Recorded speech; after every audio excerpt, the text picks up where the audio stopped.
Paul Heyman and Curtis Axel come out to the ring to talk about how Paul Heyman is a mastermind at coming up with new stars and acquiring new stars such as Brock Lesnar and CM Punk, among others, which Bradshaw eloquently pointed out, as such as Stone Cold Steve Austin. But Heyman talks about how Curtis Axel is the next big star he'll lead to WrestleMania, just like he did CM Punk and Brock Lesnar, as he was the first man to manage two men in two high-profile matches at one WrestleMania. And he allows Curtis Axel to talk about how he took out Triple H on Monday. Axel says in one night he accomplished more than his father and grandfather could have ever accomplished. He stepped up to the biggest bad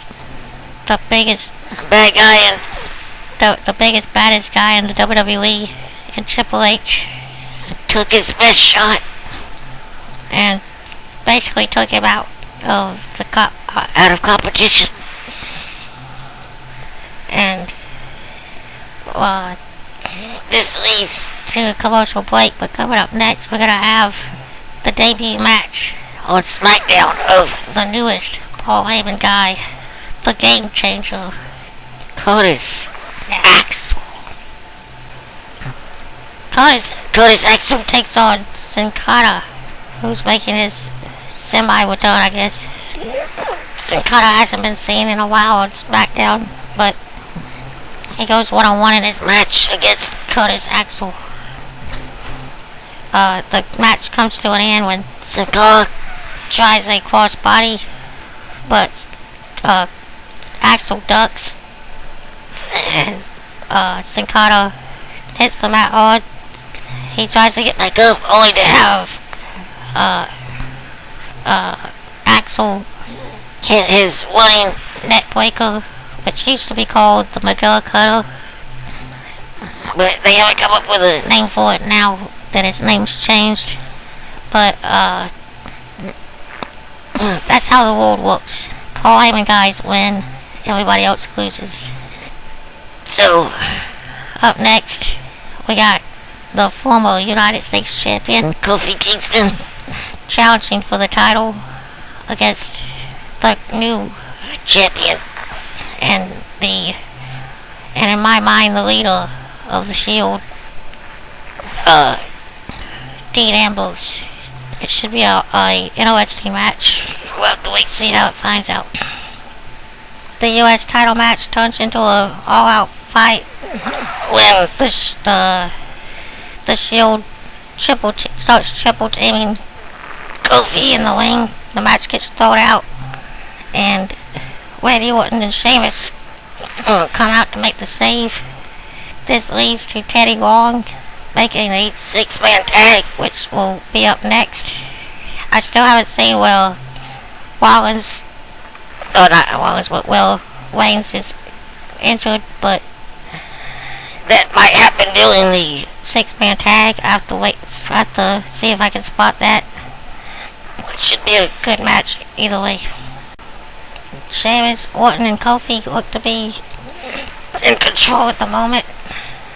The Shield, Sheamus was on his way to setting up the big clubbing blows on the ropes to Dean Ambrose when Rollins and Reigns pulled Ambrose off the apron to prevent that. As we go to the commercial break again, I'd just like to point out that for anyone who is unsure about who the leader of the Shield is, you have to believe it's Dean Ambrose. Yeah, you have to believe it's Dean Ambrose because number one, he's the one doing most of the talking, and if you look at him, since the last pay-per-view, since the match, well, he beat Kofi Kingston at Extreme Rules for the Intercontinental title. Since that, from that match on, he's been wearing a white shirt under his shield vest and white tape on his wrist, on his fist, to make him stand out from the other two, just proving that he is the standout singles guy in that threesome, which means, in my opinion, he is the leader. But who's gonna win this match? And well, exactly is the injury that some people said that Roman Reigns suffered. I haven't seen that yet. This is the main event of the night. We'll have to wait to see if that's actually true, if he's injured or not, but I haven't seen that yet. See you in a couple minutes.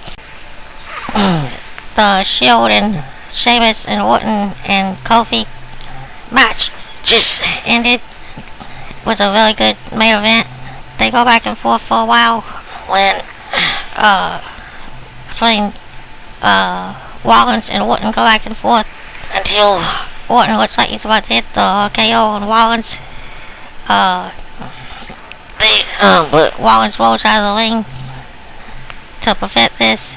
Orton goes over and reaches between the ropes, but gets the Superman punch from the outside from Wayne's.